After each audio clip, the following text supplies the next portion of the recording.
Con su venia, presidente. Y pues yo también pregunto, ¿qué hacía el padrón electoral mexicano de 2015, perdido en la nube de Internet y alojado en el sitio de la empresa norteamericana Amazon? Esa fue la pregunta que muchos mexicanos, mexicanas nos hicimos cuando conocimos la noticia de esta fuga masiva de más de 83 millones de datos personales. Este caso sería suficiente para prender los focos rojos ante el tema que hoy discutimos en esta Ley General de Protección de Datos Personales en posesión de los sujetos obligados. Es un trabajo importante donde participaron también el órgano garante y expertos en la materia de la sociedad civil. La iniciativa tiene por objeto establecer los principios, las bases generales y los procedimientos que garanticen el derecho a la protección de los datos personales en posesión de los sujetos obligados. En teoría, esta iniciativa busca armonizar el apartado A del artículo 6º y el segundo párrafo del artículo 16 de nuestra Carta Magna para garantizar el derecho de todas las personas a la protección de sus datos personales. Partiendo del supuesto que el derecho a la protección de datos personales es un derecho humano cuyo fin es proteger su integridad derivado del uso y tratamiento de los datos personales, garantizando el control real de su información. Esta iniciativa de ley se basa en los estándares fijados por la Ley de Transparencia y Acceso a la Información Pública que recientemente aprobamos y cumple con las expectativas mínimas de los estándares internacionales en la materia. La iniciativa sí adopta los principios universalmente aceptados, sin embargo, lo hace de manera somera y no armónica, a diferencia de los países, por ejemplo, de la Unión Europea. Uno de los puntos fundamentales para lograr la protección de datos personales está reconocido en el título 2 y en el capítulo 2 de esta iniciativa, que son las medidas de seguridad que deberán implementar los sujetos obligados a fin de garantizar que no sean destruidos, extraviados, alterados o accesados, es decir, los estándares de seguridad contemplados en la iniciativa buscan evitar un tratamiento no autorizado, así como la confidencialidad, la integridad y la disponibilidad de la información que se encuentre en posesión de los sujetos obligados. Uno de los puntos fundamentales de esta iniciativa es permitir a los titulares de los datos conocer qué información tienen los sujetos obligados de ellos mismos, permitir la rectificación, la cancelación y la oposición, es decir, los derechos ARCO. Estos derechos y su ejercicio están reconocidos en los capítulos 1 y 2 del título 3, estableciendo reglas que deben seguir los titulares para seguir un control efectivo a sus datos personales. Es necesario considerar que la privacidad y la protección de datos personales son dos derechos diferentes, aunque interrelacionados entre sí. La privacidad debe entenderse como ese aspecto de nuestras vidas que deseamos mantener fuera del escrutinio público, y la protección de datos personales es la autodeterminación de nuestra información personal, es decir, nuestros derechos ARCO, el acceso, rectificación, cancelación, oposición. Siguiendo los estándares internacionales, la iniciativa contempla en el título 5 muy robusto la materia de transferencias y de remisiones a nivel nacional e internacional. Deja claro que los sujetos obligados, al obtener el consentimiento tácito o explícito sobre el tratamiento a dar a determinada información, ello no implica que el sujeto obligado pierda el control de esa información, y menos aún que se encuentre liberado de sus responsabilidades contraídas con el titular de la información. Por ello, la importancia de regularla. El título sexto establece acciones preventivas en materia de protección de datos personales y recomendaciones en la materia, pero lamentablemente no son vinculantes, lo que hubiera sido deseable. Ante una negativa de los derechos ARCO, como existe el recurso de revisión y de inconformidad. Todo esto se establecen además procesos ágiles y expeditos para ejercer los derechos ARCO. Se da la posibilidad al Instituto Nacional de Transparencia, Acceso a la Información y Protección de Datos Personales de atraer los recursos de revisión que se ventilen a nivel estatal, y el titular de los datos personales no necesitará ejercer algún derecho ARCO para atacar una posible irregularidad en el tratamiento de los datos personales, y el titular tiene la posibilidad de solicitar a los órganos garantes que inicien la verificación del sujeto obligado. Pudiéramos mencionar otros asuntos buenos. Yo hice 100 propuestas a esta iniciativa y no fueron retomados algunos, pero quiero presentarlos. Dos inconsistencias al menos.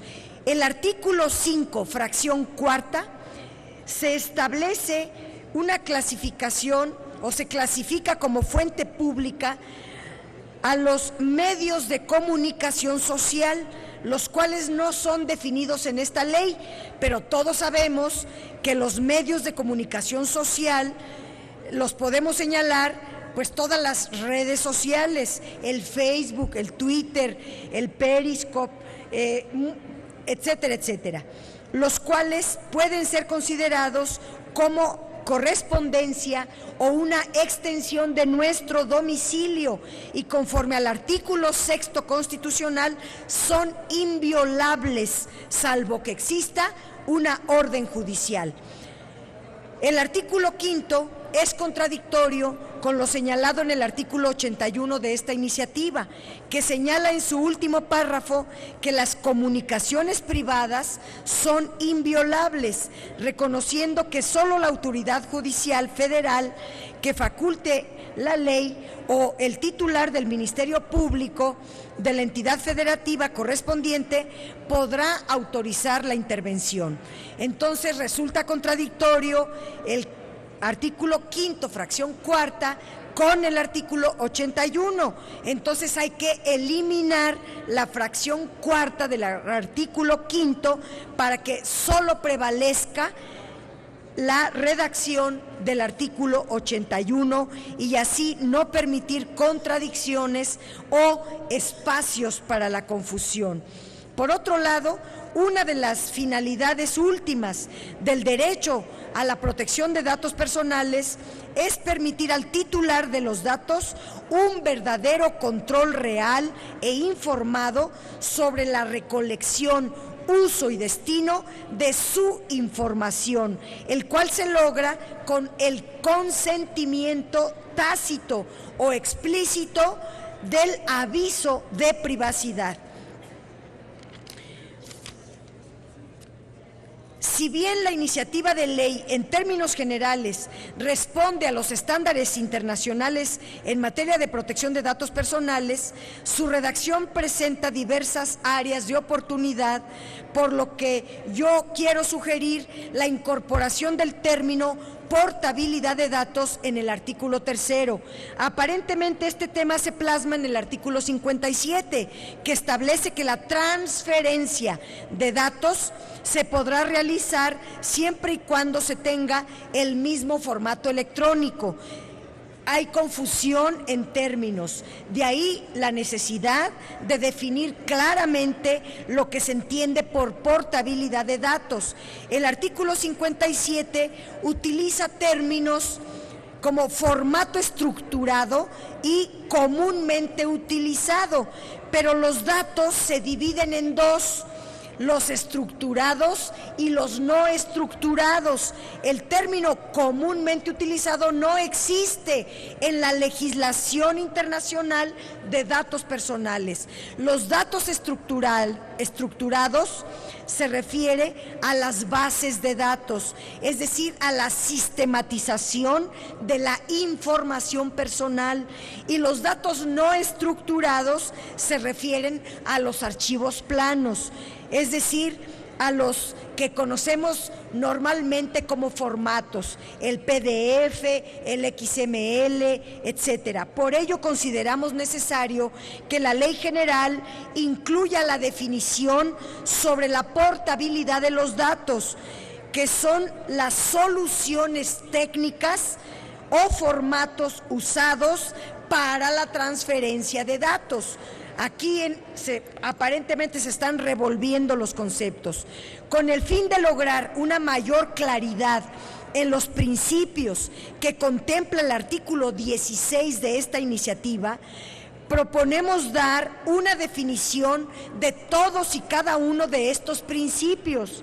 La práctica nos demuestra que el proceso de implementación de la Ley de Datos Personales en posesión de particulares y en la Ley de Datos Personales para el Distrito Federal, al no estar definidos estos principios, los sujetos obligados han tenido serias complicaciones para determinar con claridad la forma de implementarlos.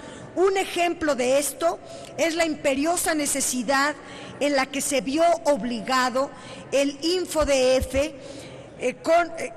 porque los entes obligados recibieron sendas peticiones sobre la necesidad de determinar los alcances de los principios ahí contenidos.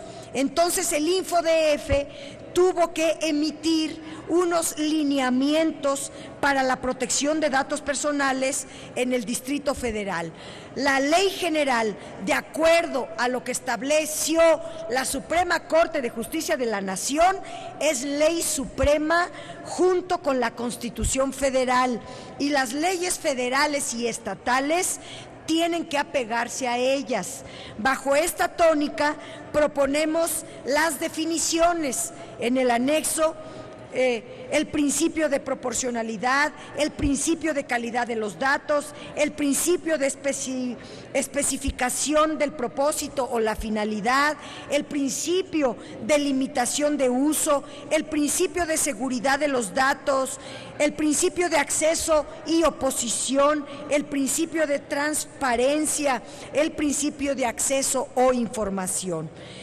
En el artículo 23 proponemos que se adicione el principio de buena fe y la posibilidad que el responsable o encargado puedan ser relevados del deber del secreto, que se encuentra hermanado con el principio de confidencialidad solo por orden judicial, si no se deja muy suelto, es decir, toda la información relacionada con la persona física debe ser guardada bajo condiciones de confidencialidad y no pueden ser reveladas a terceros a menos de que exista una orden judicial. Tomando como referencia la reciente filtración del padrón electoral, se propone que las brechas de seguridad a las que se refiere el artículo 40 no se circunscriban exclusivamente a los derechos patrimoniales o morales, sino también a datos sensibles, como lo es el padrón electoral. Como hay moción de tiempo, yo concluyo diciendo que el derecho al olvido también se denomina derecho a vivir en paz. Se ha convertido en otros países en una pieza clave para la defensa de las personas, ya sean anónimas o públicas. La directiva del Parlamento Europeo, en su Consejo del 24 de octubre del 95, relativa a la protección de personas físicas en lo que respecta a sus datos personales y a la libre circulación de estos, dispuso que el objeto de tratamiento no podrán ser excesivos, debiendo suprimirse, rectificarse o bloquearse aquellos datos que fueran inexactos, falsos o incompletos, y que a los particulares se les garantizaría la facultad de oponerse al tratamiento. Esta directiva de la Unión Europea configuró así el espíritu de lo que hoy se denomina derecho al olvido. Lamentamos que esta ley haya hecho caso omiso de nuestra sugerencia de incluir un derecho avanzado en la Unión Europea como lo es el derecho al olvido. Ahora sí, termino pues diciendo que una ley sin sanciones, iba a hablar de varias sanciones, no están incluidas las monetarias, serán cubiertas por el tema de sanciones tiene varias imprecisiones. Una ley sin sanciones es una ley imperfecta, pero lo más grave es que se estaría dejando sin protección a los titulares de los datos personales ante los abusos que pudieran darse. Votaremos a favor de esta ley, pero dejamos asentadas varias áreas de oportunidad para sucesivos procesos parlamentarios. Es cuanto, gracias.